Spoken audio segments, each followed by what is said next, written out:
귀한 시간 내어 찾아주셔서 감사합니다. 부디 구독과 좋아요도 간청드리옵니다. 오늘의 야담 시작합니다. 옛날 옛적 전란이 끝난 뒤 한고을 장터에는 유랑민과 군졸 출신 떠돌이들이 뒤섞여 발디딜 틈조차 없었습니다. 고을 방문밭은 그을렸고 사람들은 쌀 한 되를 목숨값으로 여기며 하루하루를 연명했지요. 은비는 장터 뒤 빈 창고를 빌려 전쟁으로 부모를 잃은 고아들을 모아 죽을 끓였습니다. 아이들은 은비를 어머니라 부르며 매달렸고 은비는 그 작은 손들을 놓지 못했지요. 개수는 약초망을 메고 장터를 돌아다녔습니다. 말수가 적고 늘 눈을 내리깔았으며 사람 앞에만 서면 손이 떨린다며 뒤로 물러서곤 했지요.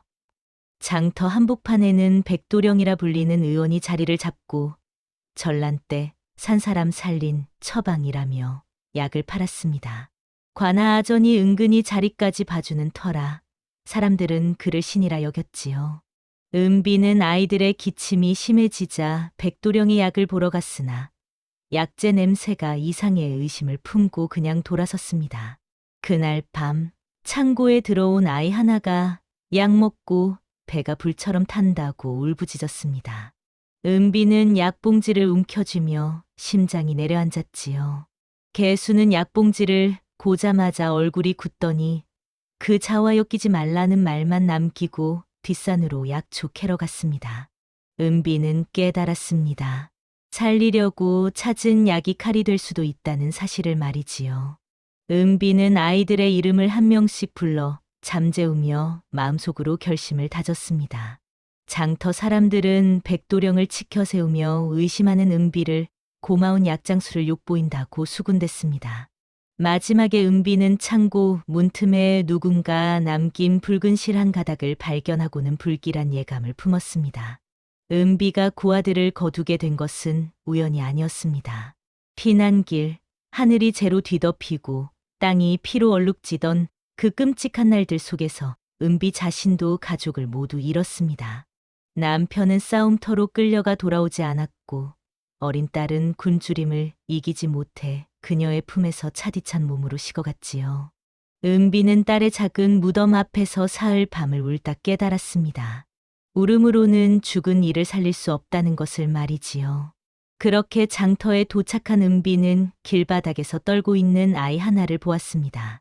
뼈만 앙상한 손으로 땅바닥에 쌀알 하나를 주우려던 그 아이의 손을 은비는 놓지 못했습니다. 딸의 손과 똑같이 작고 차가웠기 때문이지요. 한 아이가 둘이 되고 둘이 다섯이 되었습니다. 장터 뒤 빈 창고를 빌려 아이들을 모았습니다. 주인 없는 창고였으나 비바람은 막을 수 있었지요. 은비는 장터를 돌며 남은 쌀겨를 긁어 모았습니다.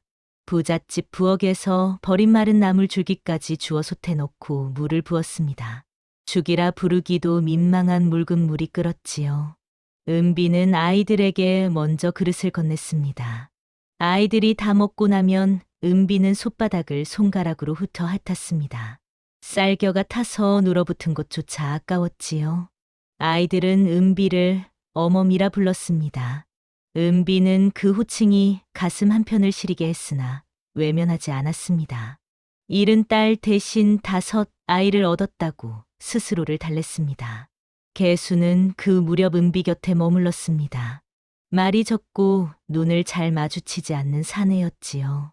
개수는 약초망을 메고 장터를 돌며 푼돈을 벌어왔으나 늘 은비와 아이들 사이에 거리를 두었습니다. 마치 자신이 그들 곁에 있을 자격이 없다는 듯 말이지요. 어느 날 은비가 물었습니다. 왜 그리 멀찍이 서 계시오? 개수는 손을 내려다보며 대답했습니다. 이 손이 사람을 해친 손이라오. 은비는 더 묻지 않았습니다. 전란을 겪은 사람이라면 누구나 지을 수 없는 것 하나쯤은 품고 사는 법이었으니까요.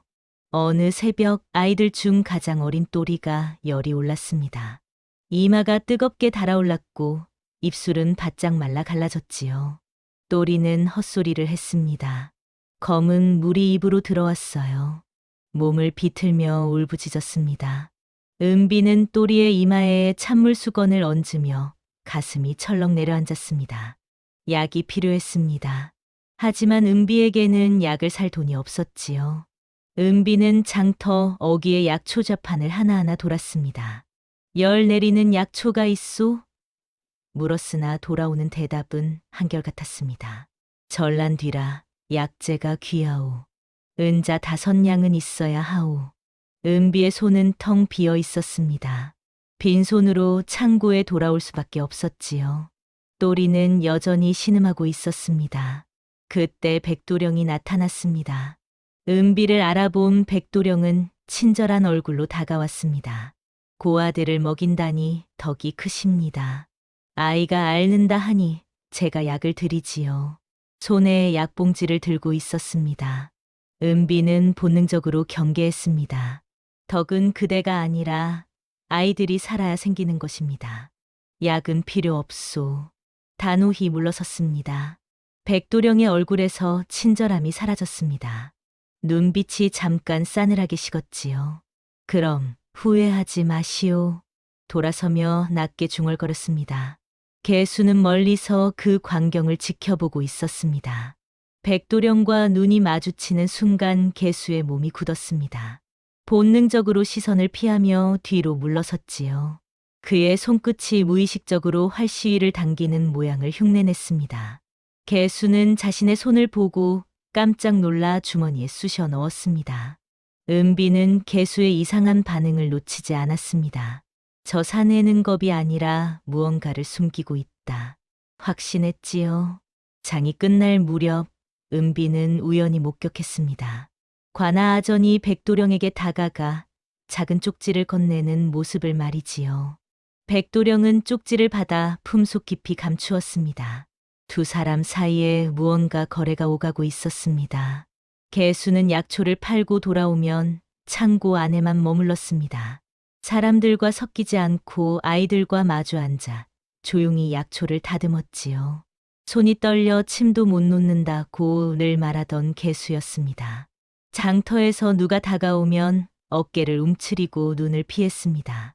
하지만 은비는 이상함을 느꼈지요. 어느 날 은비가 몰래 개수를 지켜보았습니다. 개수는 약초 줄기를 자르고 있었습니다. 손이 떨린다던 그의 손은 조금도 흔들리지 않았지요. 칼끝이 정확했고 속도가 일정했습니다. 자른 줄기들은 모두 같은 길이었고 단면이 유난히 깨끗했습니다. 은비는 숨을 죽이며 지켜보았습니다. 개수의 손목은 유연하게 움직였고 칼을 다루는 솜씨는 예사롭지 않았습니다. 저것은 약초 다루는 손이 아니라 무기를 다룬 손이다. 은비는 직감했지요. 은비가 조심스럽게 물었습니다. 예전엔 무엇을 하셨소? 개수의 손이 멈췄습니다. 잠시 침묵이 흘렀습니다. 개수는 대답하지 않고 일어났습니다. 물을 길어오겠소. 밖으로 나가며 화제를 끊었지요. 그날 밤 개수는 악몽을 꾸었습니다. 은비는 얇은 벽 너머로 개수의 신음을 들었습니다. 쏘지 마라 내 화살이. 개수는 잠결에 중얼거렸습니다. 식은땀에 흠뻑 젖은 제 몸부림쳤지요. 은비는 새벽에 잠든 개수를 보았습니다. 그의 손을 가만히 들여다보았지요. 엄지 안쪽에 굳은 살이 있었습니다. 손등에는 가느다란 흉터가 여러 개 보였습니다. 활시위에 스친 흔적, 화살깃에 베인 자국이었습니다. 은비는 알았습니다.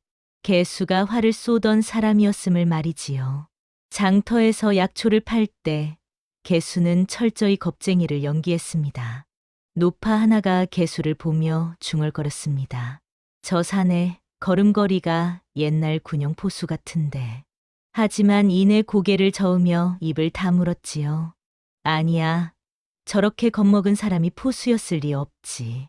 개수는 누가 다가오면 일부러 어깨를 좁혔습니다. 겁먹은 표정을 지으며 한 발씩 뒤로 물러섰지요.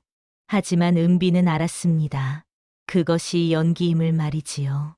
은비는 생각했습니다. 저 사내는 무언가를 숨기고 있다. 하지만 눈에 깃든 죄책감만큼은 진짜다. 그래서 쉽게 캐묻지 않기로 했습니다. 누구에게나 말하고 싶지 않은 과거가 있는 법이니까요. 밤이 깊어갔습니다. 은비가 아이들을 재우고 창고 밖으로 나왔습니다. 달빛 아래 개수가 무언가를 하고 있었지요. 곱고 긴 나뭇가지들을 모아끈으로 묶고 있었습니다. 활대처럼 보이는 나뭇가지였습니다. 은비의 의심은 깊어졌습니다. 백도령은 장터에서 가장 눈에 띄는 곳에 자리를 잡았습니다. 주막 앞 넓은 마당이었지요. 화려한 천을 펼치고 약재 더미를 높이 쌓아 놓았습니다. 사람들의 시선을 끌기에 충분했습니다. 어느 날 백도령은 사람들 앞에서 연극을 벌였습니다. 한 사내가 기침을 하며 백도령 앞에 섰지요. 기침이 못지않아 죽을 것 같소. 사내는 과장되게 몸을 떨었습니다. 백도령은 약봉지를 꺼내 사내에게 건넸습니다. 이 약을 먹으면 당장 나을 것이오. 사내는 약을 받아 물과 함께 삼켰습니다.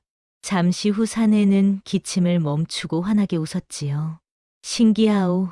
정말 낫는구려. 사람들이 웅성거렸습니다. 역시 신이로구나. 저 약을 구해야겠다. 백도령을 향해 사람들이 몰려들었습니다. 은비는 멀리서 그 광경을 지켜보았습니다. 기침하던 사내의 얼굴이 나직었습니다. 며칠 전 백도령과 함께 술을 마시던 자였지요. 은비는 깨달았습니다. 저 사내는 한패다. 모두 꾸민 일이다. 은비가 사람들 앞으로 나섰습니다. 속지 마시오. 저 사내는 백도령과 한패여. 하지만 사람들은 은비를 밀쳐냈습니다. 쓸데없이 참견하지 말라. 약장수 방해하지 마시오. 백도령은 은비를 보며 차갑게 웃었습니다. 하지만 입으로는 친절한 말을 했지요. 아니오, 저 여인의 의심도 이해하오. 전란 뒤라 사람들이 서로를 믿지 못하는 게 당연하지요. 그러고는 사람들을 향해 말했습니다. 전란 뒤엔 사람의 기운이 허하오. 독한 약이 들어가야 산다오. 약한 약으로는 효과가 없소. 사람들은 고개를 끄덕였습니다. 백도령의 말이 그럴듯하게 들렸지요. 관아아전이 슬그머니 백도령에게 다가왔습니다. 두 사람은 사람들 눈을 피해 주막 뒤편으로 갔습니다. 은비는 조심스럽게 뒤를 따랐지요. 장터에서 소란만 없게 하라. 아전이 말했습니다. 백도령은 품에서 작은 주머니를 꺼내 아전에게 건넸습니다. 돈이 든 주머니였지요. 아전은 주머니를 받아 품속 깊이 감추었습니다. 알았네. 눈을 감아주지. 은비는 그 모습을 보고 분노가 치밀었습니다. 하지만 참았습니다. 지금 나서봤자 아무도 믿지 않을 것이 뻔했으니까요. 이튿날 은비는 백도령의 약재 더미를 살폈습니다. 사람들 틈에 섞여 가까이 다가갔지요. 약재 사이로 독초와 닮은 잎이 보였습니다. 은비는 경계심을 품었습니다. 백도령이 은비를 알아보고 다가왔습니다. 무엇을 보시오? 은비가 잎을 가리켰습니다. 이 잎 독초 아니오? 백도령은 웃으며 말했습니다. 무식한 계집이 뭘 아느냐? 이것은 귀한 약재요. 개수는 그 잎을 보자 본능적으로 뒤로 물러섰습니다. 얼굴이 하얗게 질렸지요. 그 냄새 전쟁터에서 맡던 말끝을 흐렸습니다. 개수의 손이 떨렸습니다. 은비는 개수의 반응을 보고 확신했습니다. 저 약재는 위험하다고 말이지요. 백도령이 병든 이의 맥을 짚는 모습을 은비는 유심히 관찰했습니다. 백도령의 손끝에는 의술이 아니라 사기꾼의 요령만 있었습니다. 맥을 제대로 짚지도 않고 대충 손을 얹었다 뗐지요. 이 약을 먹으면 낫소. 늘 같은 말만 반복했습니다. 주막 주모가 은비를 조용히 불렀습니다. 구석진 곳으로 데려가 귓속말했지요. 백도령이 건넨 약 먹고 밤새 토하다 죽은 사람이 벌써 둘이오. 한 사람은 열흘 전, 또 한 사람은 사흘 전이오. 은비는 등골이 서늘해졌습니다.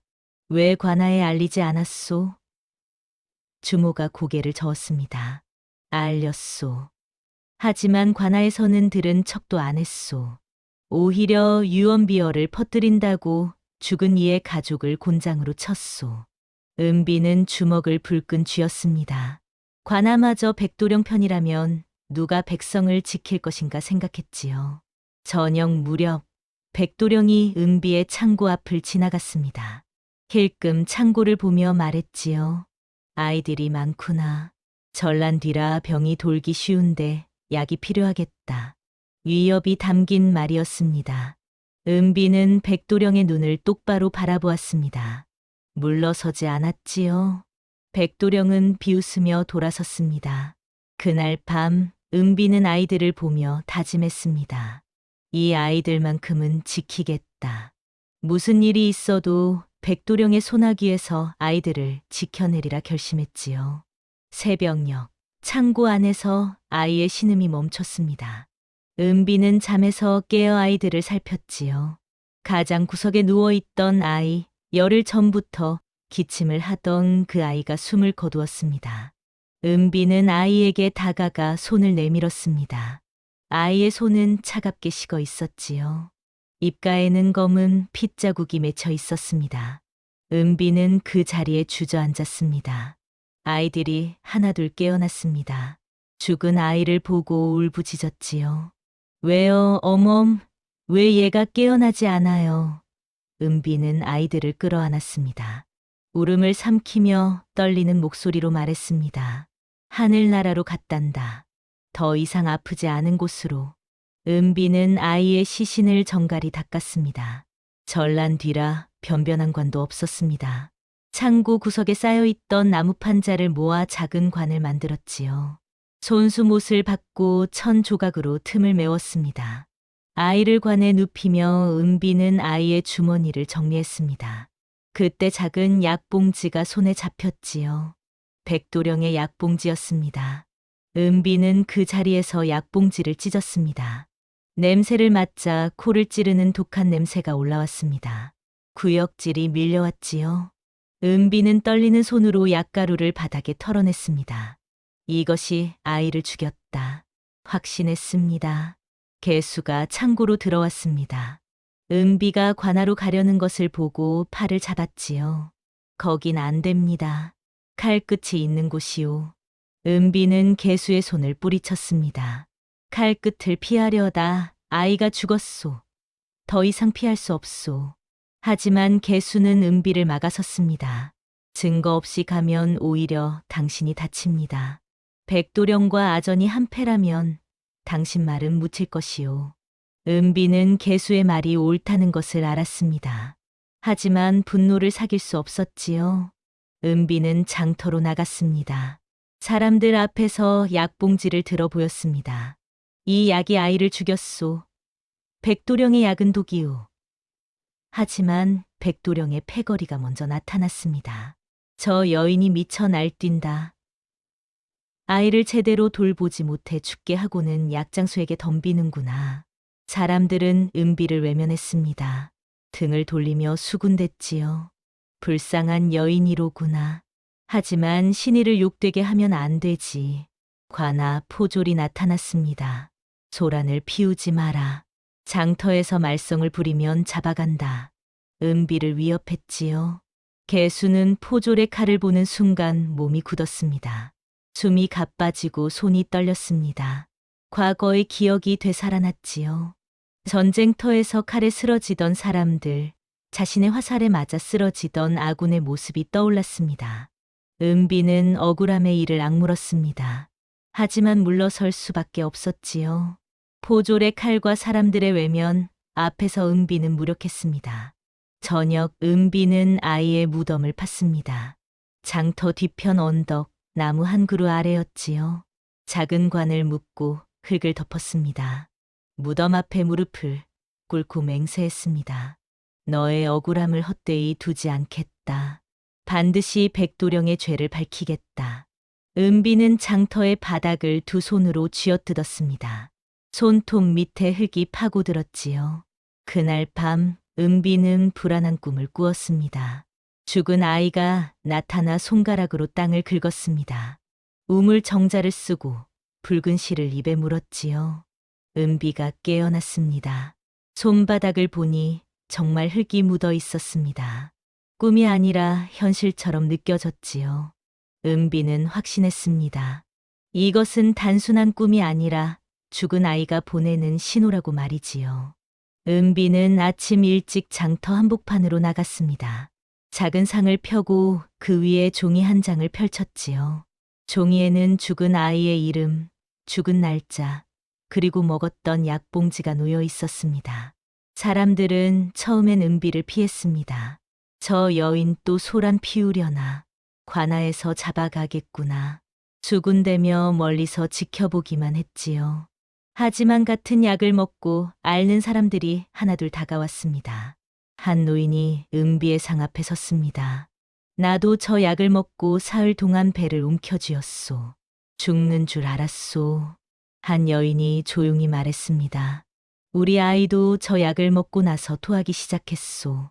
다행히 많이 먹지 않아 살았지만 은비는 그들의 말을 하나하나 종이에 적었습니다. 날짜, 증상, 얼마나 먹었는지 꼼꼼히 기록했지요. 은비는 의술 지식이 부족했습니다. 하지만 증상과 시간을 또렷이 말하면 설득력이 생긴다는 것을 알았습니다. 이 약을 먹은 지 하루 만에 배가 불처럼 탔습니다. 이틀째엔 검은 피를 토했습니다. 사흘째엔 숨을 거두었습니다. 은비는 차분하게 말했습니다. 감정을 앞세우지 않고 사실만 말했지요. 사람들이 점점 모여들었습니다. 숨죽이며 은비의 말에 귀를 기울였습니다. 백도령이 나타났습니다. 얼굴이 불그락부르락 변했지요. 이 여인이 거짓말을 하고 있소. 내 약은 귀한 약재로 만든 것이오. 윽박질렀습니다. 명예의 손으로 관아에 고발하겠소. 은비는 백도령을 똑바로 바라보았습니다. 그럼 약재 목록을 공개하시오. 무엇이 들어갔는지 밝히시오. 당당하게 말했지요. 백도령은 입을 다물었습니다. 약재 목록을 내놓지 못했습니다. 말을 돌렸지요. 약재는 비법이오. 함부로 공개할 수 없소. 하지만 순간적으로 당황이 얼굴에 스쳤습니다. 관아 아전이 끼어들었습니다. 장터에서 의원을 욕보이지 말라. 소란을 피우면 잡아가겠다. 은비를 몰아세웠지요. 은비는 아전과 백도령의 결탁을 다시 한번 확인했습니다. 역시 둘은 한패다 생각했습니다. 개수는 멀찍이서 지켜보고 있었습니다. 은비가 위험해질 때마다 한 발씩 앞으로 나오려 했습니다. 하지만 다시 물러섰지요. 내적 갈등이 얼굴에 드러났습니다. 나서야 하나 말아야 하나 망설였습니다. 주막주모가 나섰습니다. 나도 본 일이 있소. 백도령 약 먹고 죽은 사람 둘을 내 눈으로 봤소. 용기를 냈지요. 약초상 노인도 말했습니다. 백도령이 지난달 이 고을에 처음 왔을 때 다른 고을에서 쫓겨났다는 소문이 있었소.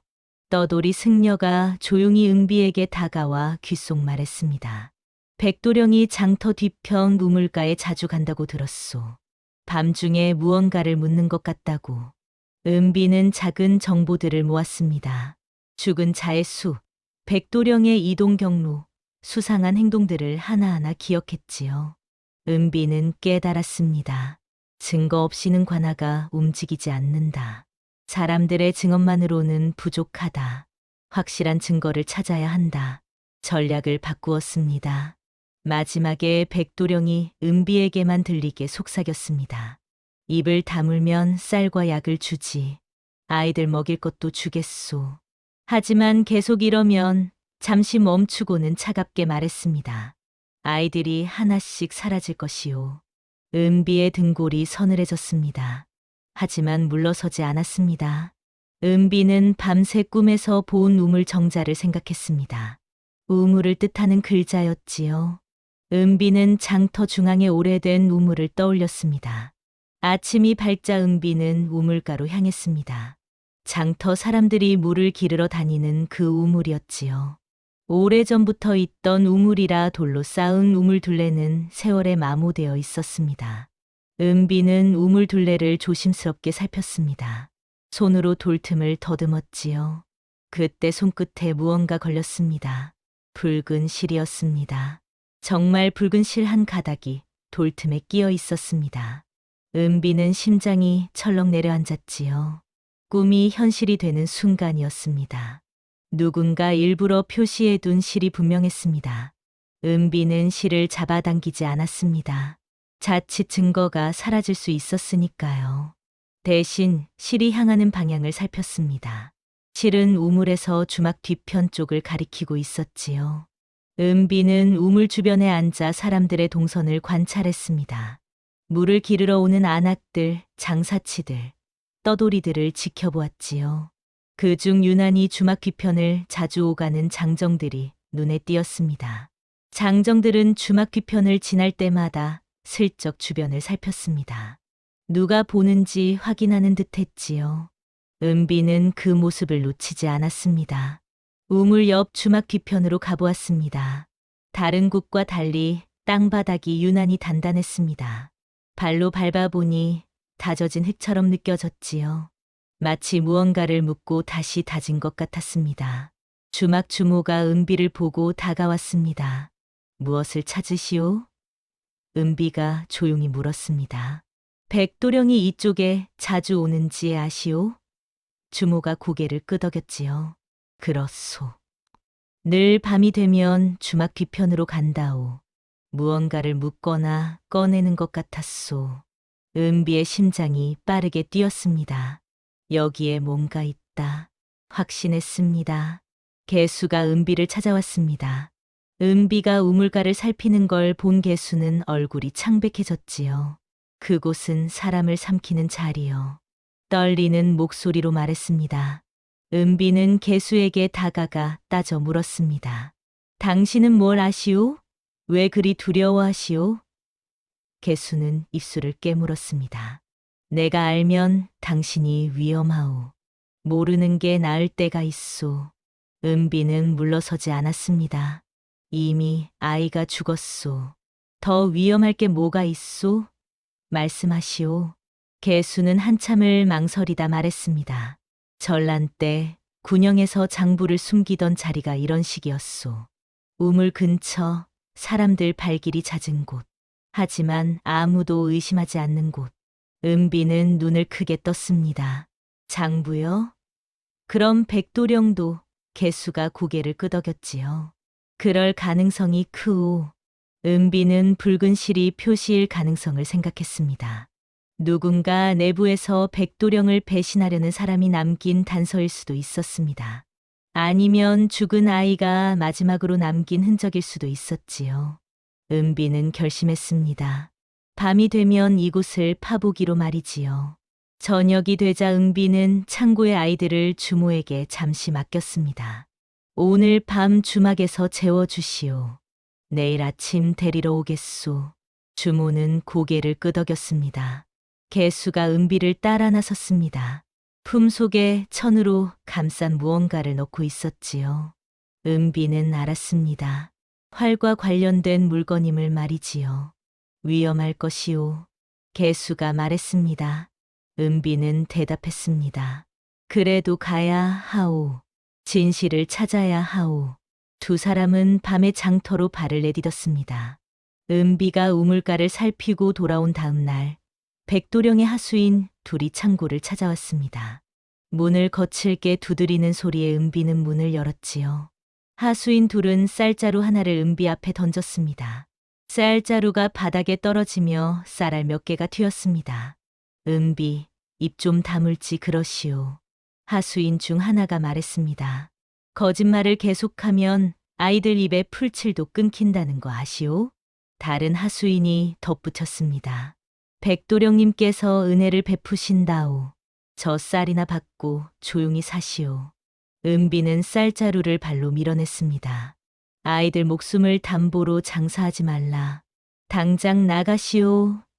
목소리를 높였지요. 하수인은 비웃었습니다.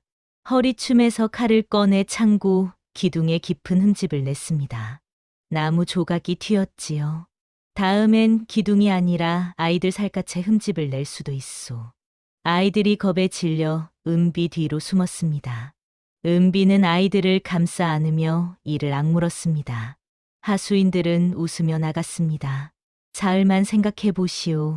사흘 뒤엔 선택하셔야 할 것이오. 그날 밤 창고는 조용했습니다. 아이들을 재운 은비는 잠들지 못하고 앉아 있었지요. 개수도 구석에 앉아 깨어 있었습니다. 한밤중 창고 문틈으로 돌멩이가 날아들었습니다. 유리창이 깨지는 소리와 함께 아이들이 깨어났지요. 한 아이가 이마를 다쳤습니다. 피가 흘렀습니다. 은비는 아이를 끌어안고 상처를 닦아주었습니다. 괜찮다, 괜찮아. 달래며 떨리는 손으로 천을 찢어 상처를 감쌌습니다. 밖에서 발소리가 들렸습니다. 여러 명이 창고 주위를 맴도는 소리였지요.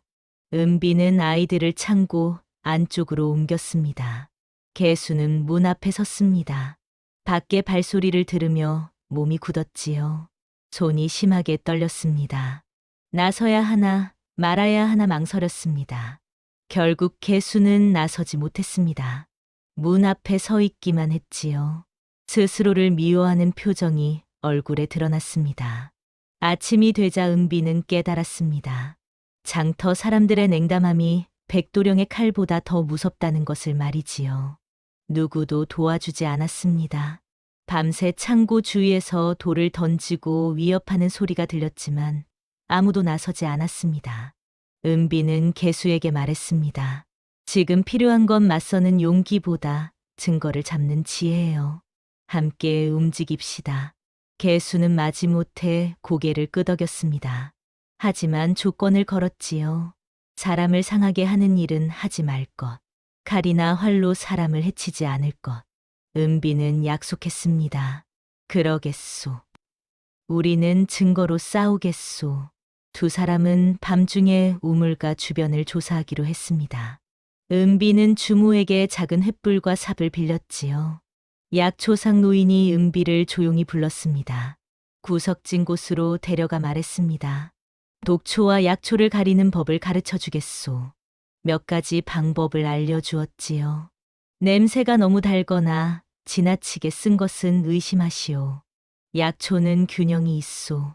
은비는 고맙다며 고개를 숙였습니다. 저녁이 되자 백도령이 관아 아정과 주막에서 술을 마셨습니다. 두 사람의 말소리가 창밖으로 새어나왔지요. 내일이면 입 다물게 만들겠소.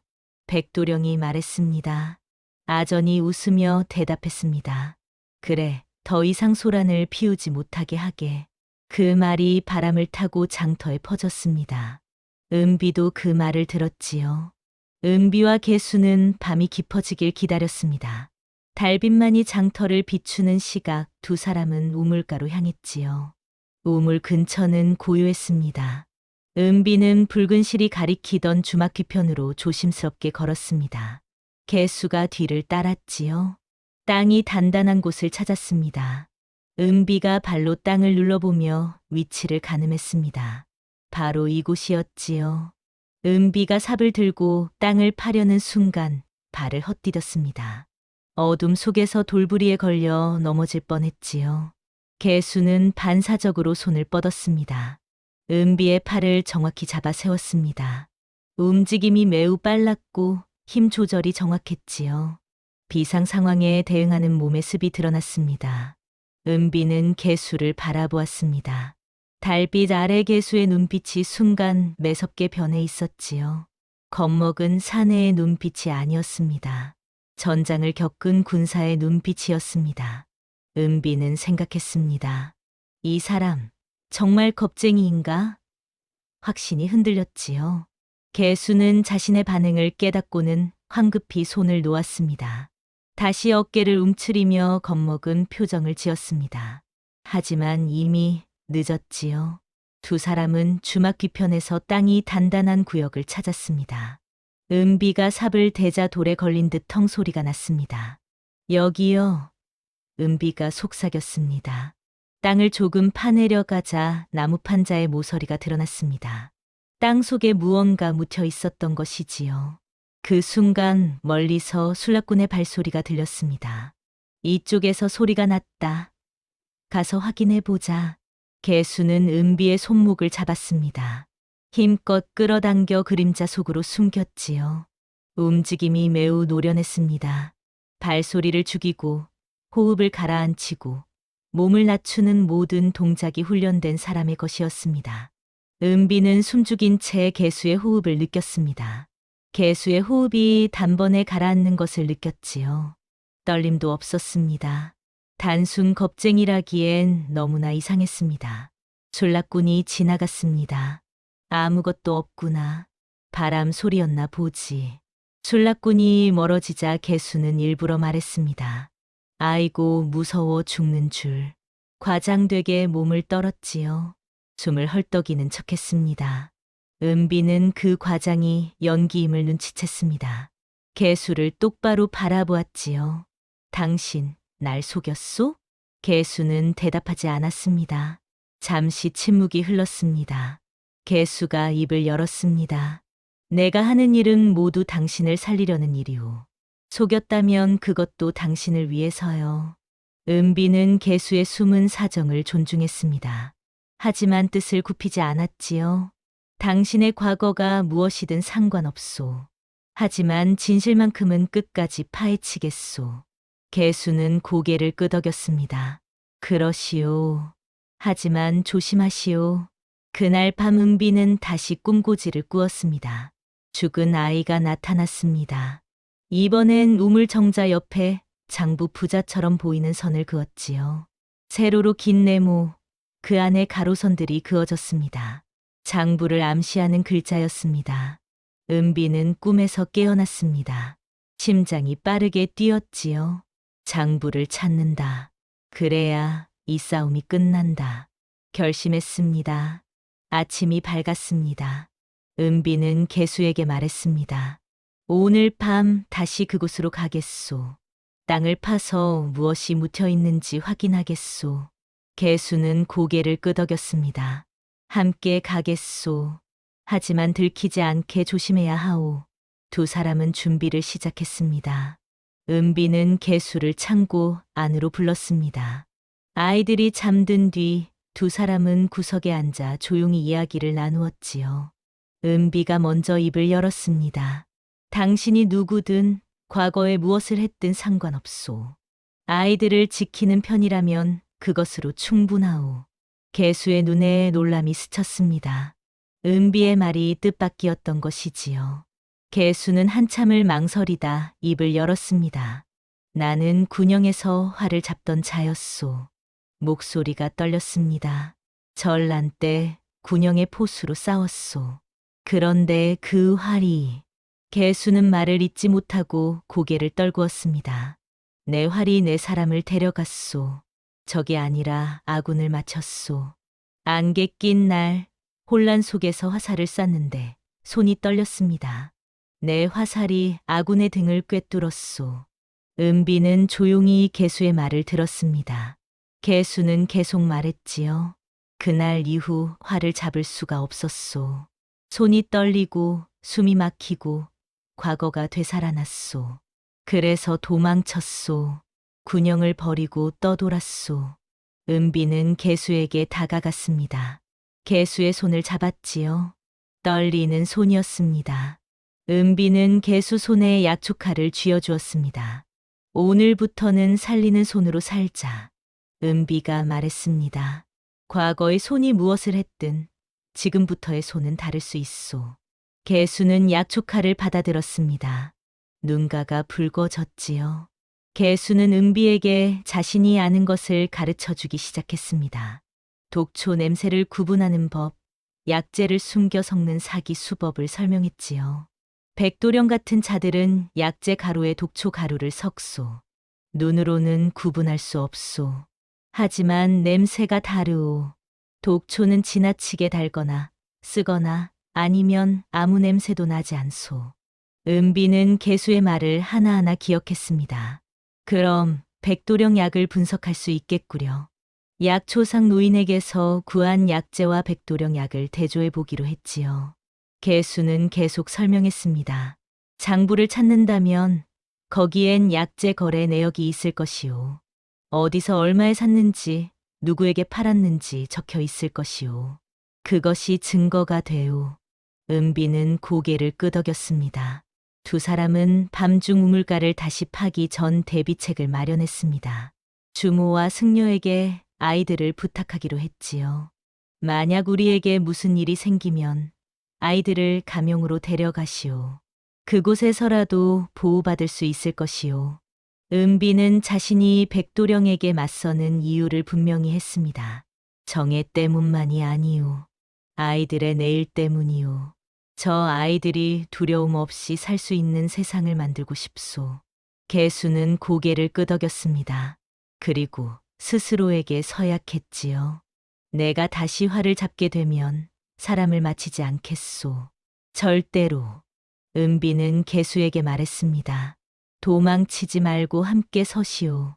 혼자서는 이길 수 없소. 함께 서야 하오. 개수는 대답했습니다. 함께 서겠소. 둘 사이의 신뢰가 한 단계 깊어졌습니다. 저녁이 되자 개수는 헛간 구석으로 갔습니다. 천으로 감싼 무언가를 꺼냈지요. 활이었습니다.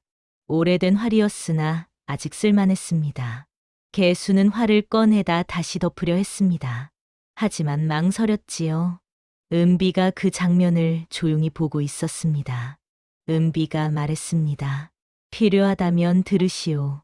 하지만 사람을 향하지는 마시오. 개수는 고개를 끄덕였습니다. 활을 천으로 다시 감싸 품에 안았습니다. 두 사람은 밤을 기다렸습니다.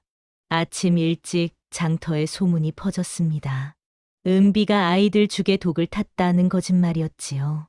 백도령이 먼저 치고 들어온 것이었습니다. 은비가 증거를 찾기 전에 먼저 은비를 범인으로 만들려는 속셈이었지요. 장터 사람들은 수군댔습니다. 그래서 아이가 죽었구나. 은비가 미쳤나 보다.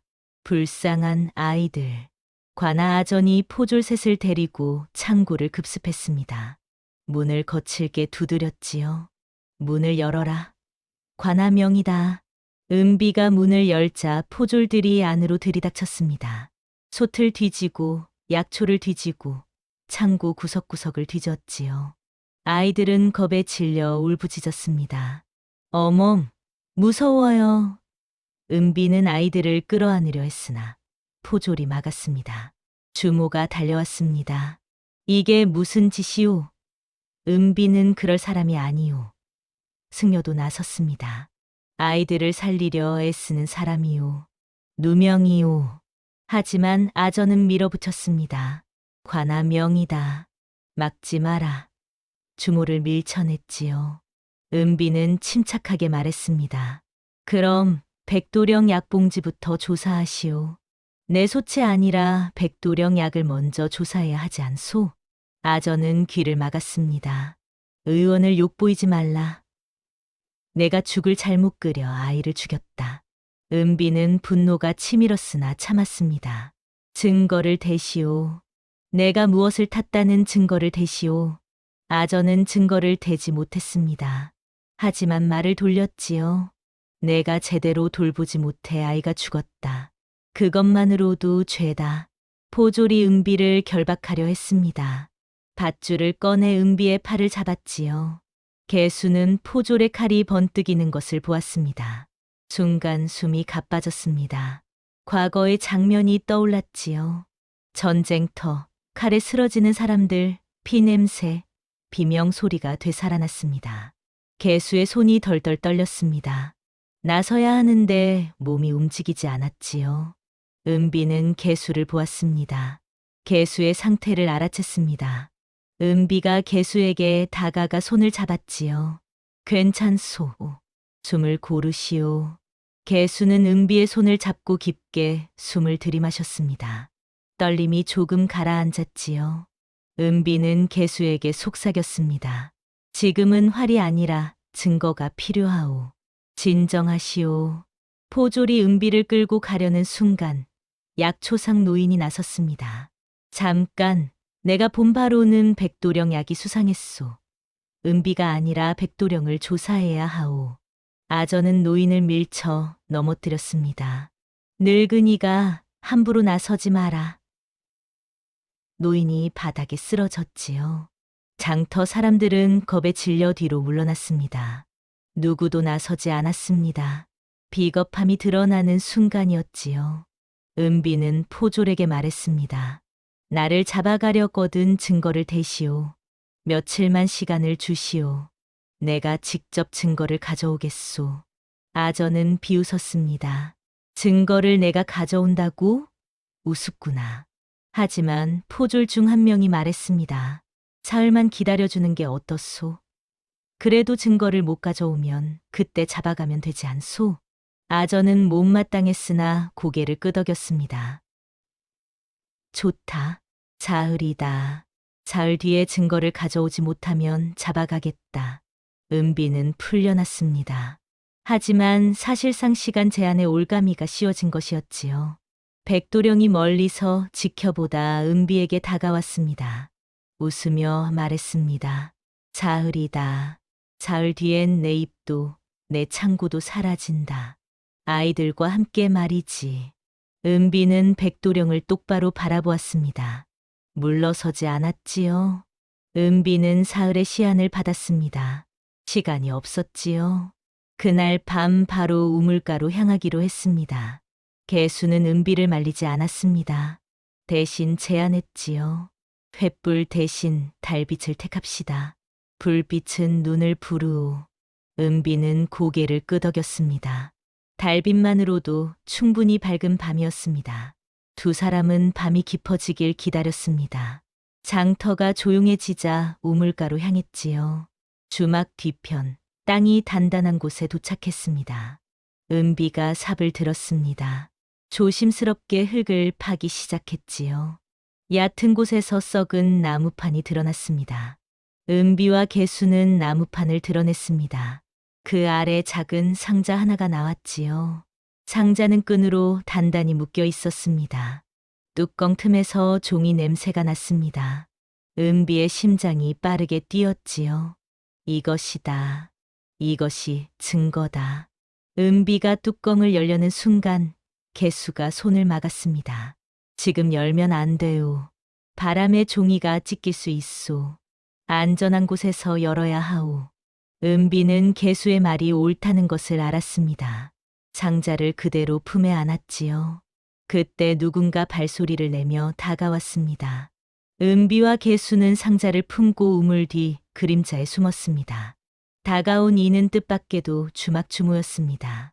주모는 은비를 찾고 있었지요. 은비, 여기 있소. 조용히 불렀습니다. 은비가 그림자에서 나왔습니다. 여기요, 주모님. 주모가 말했습니다. 나도 죽은 사람을 봤소. 백도령 약 먹고 죽은 사람을. 나도 당신 편에 서겠소. 무엇이든 도와주겠소. 은비는 고마움에 주모의 손을 잡았습니다. 고맙소. 이 상자를 숨길 곳이 필요하오. 주모가 고개를 끄덕였습니다. 주막 다락에 숨기시오. 아무도 모를 것이오. 셋은 상자를 주막 안다락으로 옮겼습니다. 조용히 아무도 모르게 말이지요. 다락에 도착하자 개수가 상자끈을 풀기 시작했습니다. 손놀림이 지나치게 능숙했지요. 복잡하게 묶인 끈을 단번에 풀었습니다. 은비는 생각했습니다. 군영에서 문서를 다루던 사람이었구나. 끈이 풀리고 뚜껑이 열렸습니다. 상자 속에는 종이 뭉치가 가득했지요. 장부였습니다. 은비는 조심스럽게 장부를 펼쳤습니다. 약재 거래에 내역이 빼곡히 적혀 있었습니다. 어디서 약재를 샀는지, 얼마에 샀는지, 누구에게 팔았는지 모두 적혀 있었지요. 개수가 장부를 보며 말했습니다. 이것은 군량미 표기요. 한 줄을 가리켰습니다. 이 표기는 군영에서 쓰던 약호요. 은비는 눈을 크게 떴습니다. 그럼 백도령은? 개수가 고개를 끄덕였습니다. 전란 때 군량을 빼돌리던 무리와 연결되어 있을 가능성이 크오. 장부 끝에 작은 쪽지가 끼어 있었습니다. 쪽지를 펼치자 관아 아전의 이름이 적혀 있었지요. 그 옆에 금액이 적혀 있었습니다. 은비는 숨을 들이마셨습니다. 판이 크구나. 관아 아전까지 연루되어 있었습니다. 이것은 단순히 약장수 하나의 문제가 아니었지요. 주모가 말했습니다. 이 장부를 관아에 가져가면 되겠소? 은비는 고개를 저었습니다. 아전이 연루되어 있소. 관아에 가져가면 장부가 사라질 것이오. 개수가 말했습니다. 가명으로 가야 하오. 고을 원님이 아니라 가명으로 직접 보내야 하오. 은비는 고개를 끄덕였습니다. 하지만 시간이 없었지요. 사흘 안에 모든 것을 해결해야 했습니다. 은비는 결심했습니다. 장부를 복사하겠소. 원본은 숨기고 사본을 여러 개 만들어 나누어 두겠소. 셋은 밤새 장부를 베껴 썼습니다. 주모가 글을 쓸 줄 알아 도왔지요. 핵심 거래 날짜, 금액, 이름을 따로 종이에 옮겨 적었습니다. 새벽이 밝을 무렵 3장의 사본이 완성되었습니다. 은비는 한 장은 주모에게, 한 장은 승려에게 맡기기로 했습니다. 나머지 한 장은 은비가 직접 가지고 있기로 했지요. 원본은 주막 다락 깊숙한 곳에 숨겼습니다. 은비는 이제 증거를 손에 넣었습니다. 하지만 이것을 어떻게 사람들 앞에 드러낼 것인가가 문제였지요. 은비는 장부를 보자 즉시 관아로 뛰어가고 싶었습니다. 하지만 참았지요. 증거는 빼앗기기 전에 복제하고 분산해야 한다는 것을 알았습니다. 은비는 글을 모르는 사람이 많다는 것도 알았습니다. 그래서 장부 내용을 말로 설명할 준비도 했지요. 핵심 거래 날짜, 금액, 이름을 외우기 시작했습니다. 승려가 은비를 찾아왔습니다. 증거를 한 곳에만 두면 위험하오. 절에도 일부를 숨기겠소. 은비는 승려에게 사본 한 장을 건넸습니다. 만약 내게 무슨 일이 생기면 이것을 가명으로 보내주시오. 승려는 고개를 끄덕이며 사본을 품에 넣었습니다. 개수가 말했습니다. 관아 아전이 연루되어 있소. 고을 원님까지도 안전하지 않을 수 있소. 은비는 고개를 끄덕였습니다. 그럼 어찌해야 하오? 개수가 대답했습니다. 가명이나 암행어사를 기다려야 할 수도 있소. 하지만 시간이 없소. 다른 방법을 찾아야 하오. 은비는 생각했습니다. 사람들의 겁을 이용하자. 여론을 만들자. 관아가 움직이지 않는다면 사람들이 움직이게 만들면 되는 것이었지요. 은비는 장터에서 조용히 움직이기 시작했습니다. 죽은 자의 수를 모았습니다. 백도령 약을 먹고 앓은 사람, 죽은 사람의 이름과 날짜를 기록했지요. 주모가 도왔습니다. 열흘 전 죽은 사람, 쇠돌이었소. 사흘 전 죽은 사람, 막돌이었소. 약초상 노인도 기억을 더듬었습니다. 20날 전에도 한 명 있었소. 장터 떠돌이었는데 이름은 모르오. 은비는 하나하나 기록했습니다. 죽은 자가 5명이었습니다. 앓은 자는 10명이 넘었지요. 은비는 고발을 한 번에 끝내려 하지 않았습니다. 대신 사흘 뒤 장날에 맞춰 증거를 공개하기로 계획을 세웠지요. 장날에 사람이 가장 많이 모이오. 그때 장부를 보이고 죽은 자의 수를 말하겠소. 은비가 말했습니다. 개수는 은비의 계획을 듣고 감탄했습니다. 이 사람은 단지 착한 사람이 아니라 영민한 사람이다. 은비를 새로운 눈으로 바라보았지요. 은비는 개수에게 부탁했습니다. 내가 말로 설득할 때 당신은 뒤에서 길을 열어주시오.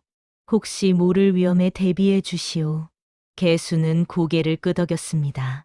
헛간으로 가서 천으로 감싼 활을 꺼냈지요. 오랜만에 활을 손에 쥐었습니다. 활을 잡은 개수의 손이 떨렸습니다. 하지만 이내 가라앉았지요. 이번에는 사람을 향하지 않는다. 필요한 순간에만 쓴다. 스스로에게 다짐했습니다. 은비는 마지막 준비를 했습니다. 장터 사람들에게 장날에 모이라는 소문을 흘렸지요. 큰일이 벌어질 것이다. 모두 모여라. 사람들은 궁금해했습니다. 무슨 일이 벌어지는 거지? 은비가 무엇을 보여줄 건가? 백도령도 그 소문을 들었습니다. 아전을 찾아가 말했지요. 장날에 은비를 막아야 하오. 아전이 고개를 끄덕였습니다. 그러겠소. 두 사람은 장터에 소문을 퍼뜨렸습니다. 내일 은비를 잡아 곤장 치겠다. 결전의 장날이 다가왔습니다. 은비는 밤새 장부를 다시 살펴보았습니다. 거래처 중 하나에서 굴량미 표기를 발견했지요. 개수를 불렀습니다. 이것 좀 보시오. 개수는 장부를 들여다보았습니다. 얼굴이 하얗게 질렸지요. 이것은 전쟁 때 우리 군영에서 쓰던 약호요. 개수의 목소리가 떨렸습니다. 백도령은 약장수가 아니오. 굴량 빼돌리던 무리와 연결된 자요. 은비는 숨을 들이마셨습니다. 그럼 백도령은 개수가 고백했습니다. 본명이 백만수일 가능성이 크오. 전란 중 포졸과 한패로 굴량과 약재를 빼돌리던 자요. 내가 군영에 있을 때 소문을 들었소. 은비는 정리했습니다. 그럼 관아, 아정과 포졸도 내 편이 아니라는 말이오? 개수가 고개를 끄덕였습니다. 그럴 가능성이 크오. 조심해야 하오. 주모가 주막에서 들은 소문을 말했습니다. 백도령이 사흘 뒤 관아에서 약장수 허가 같은 서류를 받을 예정이라고 하오. 은비는 등골이 서늘해졌습니다. 그 서류가 발급되는 순간 백도령은 합법의 탈을 쓰게 되오. 더 많은 사람을 죽일 수 있소. 승려가 말했습니다. 가명에 올릴 장계를 써줄 글 아는 사람을 찾아보겠소. 외부의 도움을 받아야 하오. 은비는 고개를 끄덕였습니다. 하지만 시간이 촉박했지요. 개수가 말했습니다. 내가 나서면 그들이 나를 알아볼 것이오. 군영에 있던 자라는 것을 알면. 은비가 개수의 말을 끊었습니다. 당신이 나서지 않으면 아이들이 나서야 하오. 선택하시오. 개수는 침묵했습니다. 오랜 고민 끝에 고개를 끄덕였지요. 나서겠소. 하지만 조심하겠소. 두 사람은 계획을 확정했습니다. 장날 관아 앞에서 장부 일부를 공개하고 동시에 가명의 별도 증거를 보내는 이중 계획이었지요. 관아 앞에서 사람들에게 보이면 관아도 무시할 수 없을 것이오. 은비가 말했습니다. 개수가 덧붙였습니다. 하지만 위험하오. 백도령이 가만히 있지 않을 것이오.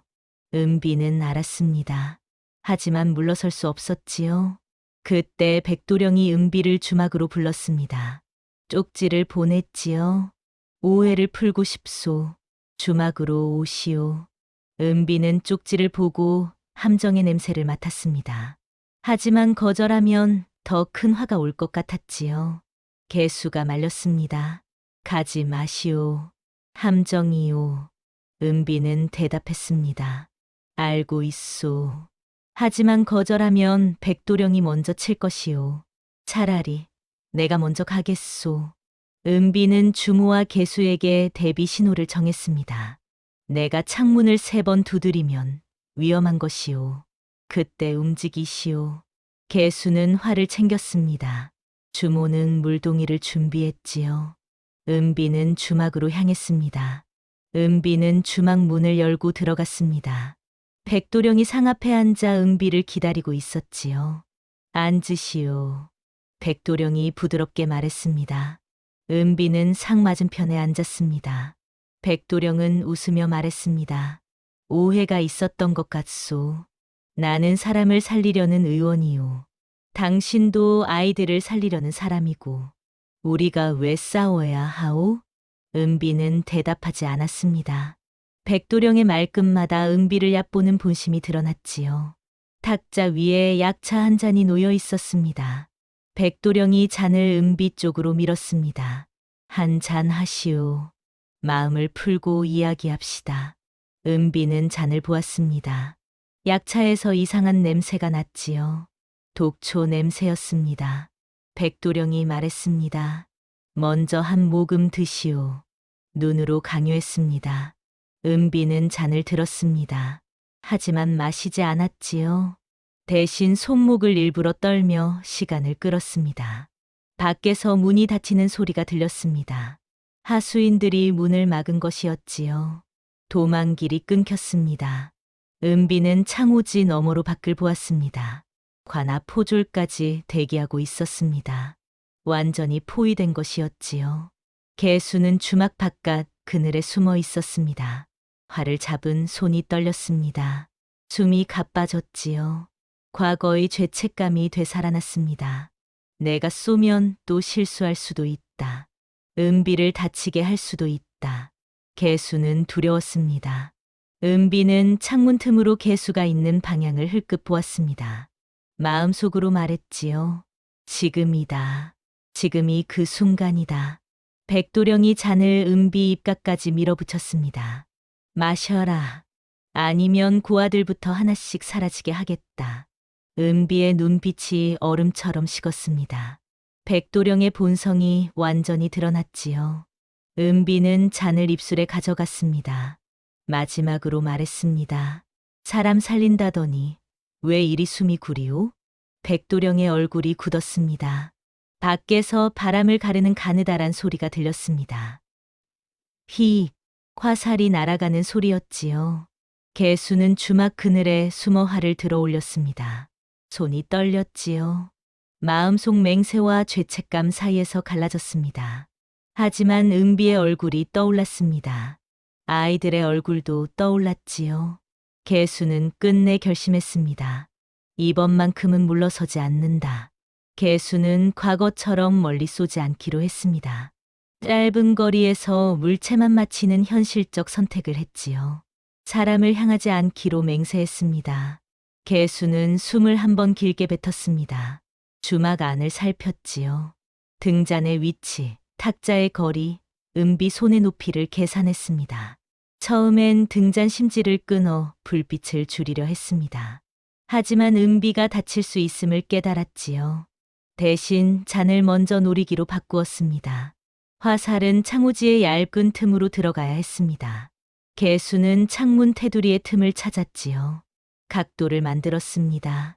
개수의 눈빛이 변했습니다. 겁먹은 사내의 그림자가 벗겨졌지요. 군영 포수의 눈빛이 되살아났습니다. 개수는 속삭였습니다. 사람은 맞히지 않는다.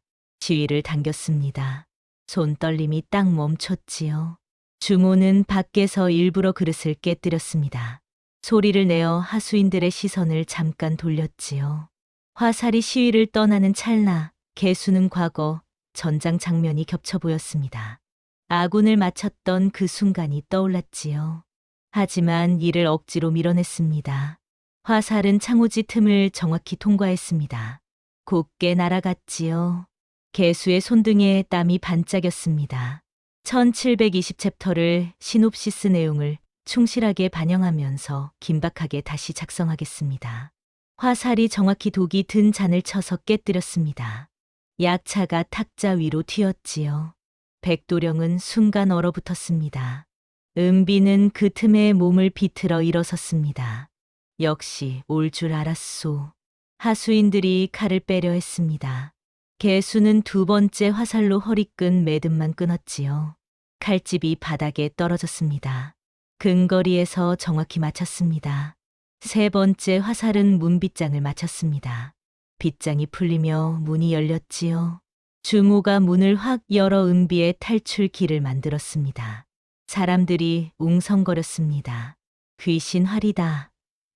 개수는 낮게 말했습니다. 귀신이 아니라 연습한 손이오. 백도령은 개수를 알아보았습니다. 입술이 하얗게 질렸지요. 너 그때 군영의 포수. 백도령이 도망치려 했습니다. 개수는 마지막 화살로 백도령 소매끈을 기둥에 꿰었습니다. 백도령은 움직일 수 없었지요. 개수는 끝내 사람을 맞히지 않았습니다. 포졸이 들이닥쳤습니다. 하지만 어둠과 혼란 속에서 누구를 잡아야 할지 우왕좌왕했지요. 은비가 준비한 순간이었습니다. 큰 소리로 외쳤지요. 약이 사람을 죽였소. 이 자의 장부가 증거요. 장부 조각을 높이 흔들었습니다. 개수가 은비 옆에 섰습니다. 이제 숨지 않겠소. 정체를 드러내기로 한 것이었지요. 개수는 사람들 앞에서 고백했습니다. 나는 전쟁 때 군영 포수였소. 실수로 아군을 맞췄소. 그래서 활을 버리고 도망쳤소. 은비가 개수의 옆을 지켰습니다. 개수의 고백이 면죄부가 아니라 책임을 지려는 각오임을 알았기 때문이지요. 주모가 주막 다락으로 달려갔습니다.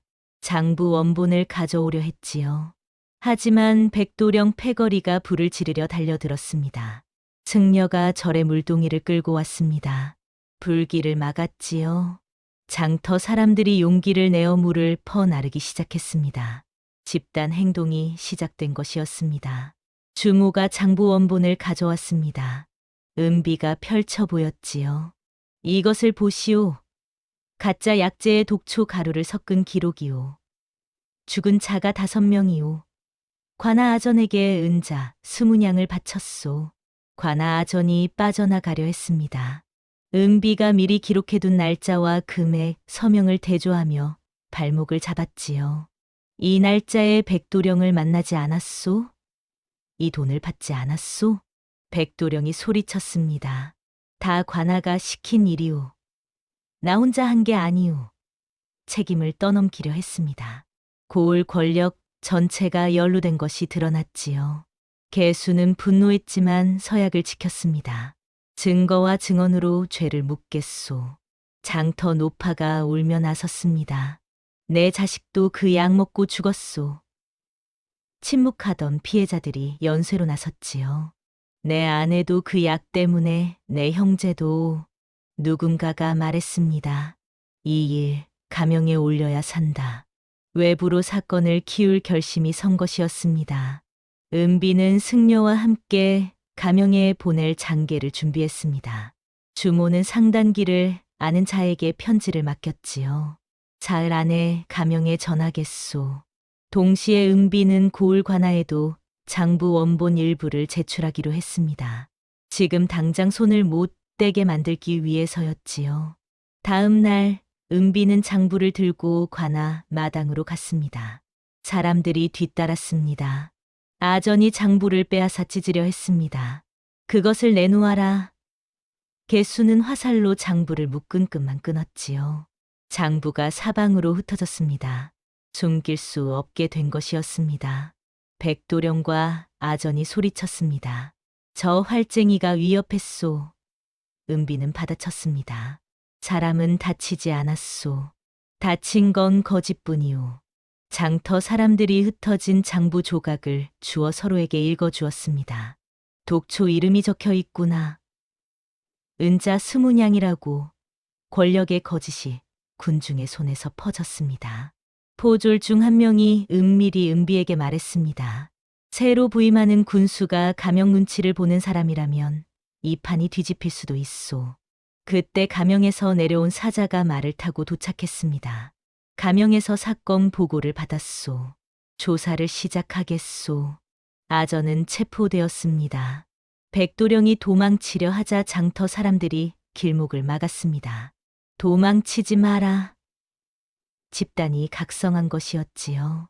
개수는 백도령을 사람으로 응징하지 않았습니다. 살인보다 더 무거운 벌은 진실 앞에 서는 것이오. 백도령을 관아에 넘겼습니다. 은비는 아이들의 손을 잡고 관아 문을 나섰습니다. 이제 아이들이 숨지 않아도 되는 세상으로 한 걸음 나아갔소. 백도령과 아전은 포박되어 가명으로 이송되었습니다. 장터엔 한동안 약을 믿지 못하는 공포가 남았지요. 은비는 그 공포를 지식으로 바꾸려 했습니다. 약초상 노인에게 배운 분별법을 아이들과 장터 사람들에게 나누어 주었습니다. 이 잎은 톱니가 거칠고 냄새가 지나치게 달면 독초요. 더는 속지 않게 한 것이었지요. 개수는 활을 다시 숨기지 않았습니다. 하지만 사람을 겨누지 않는 활로 남겼지요. 경계와 보호의 상징이었습니다. 개수는 전쟁의 죄책감에서 완전히 벗어나지 못했습니다. 하지만 도망 대신 책임을 택한 스스로를 처음으로 용서하기 시작했지요. 주모는 주막벽에 문구를 붙였습니다. 술은 마음을 풀되 거짓은 들이지 말라. 장터의 교훈이 되었습니다. 승려는 떠나며 말했습니다. 원혼이 길을 보여준 게 아니오. 그대들이 진실을 보려 했기에 길이 열린 것이오. 은비는 죽은 아이의 작은 무덤에 약초 한 줌을 놓았습니다. 내 억울함이 사람을 살렸다. 속삭였지요. 장터 사람들이 은비에게 고개를 숙였습니다. 은비는 말했습니다. 나 하나가 아니라 다 같이 눈을 뜬 덕이오. 마지막 장면이었습니다. 아이들이 약초밭을 가꾸며 웃었습니다. 개수는 멀리서 바람을 읽어 새의 울음 방향을 살피듯 경계를 섰지요. 평범한 일상이 돌아왔습니다. 종결 교훈이 울렸습니다. 화살이 사람을 살릴 수도 있습니다. 한 사람의 용기가 장터를 살렸지요. 옛말에 백절불굴이라는 말이 있습니다. 어떠한 난관에도 굽히지 않고 이겨나간다는 뜻이지요. 다음 영상을 빠르게 만나보시려면 좋아요와 구독을 눌러주세요. 그럼 더 재미있는 영상으로 찾아뵙겠습니다. 모두 행복한 하루 보내세요.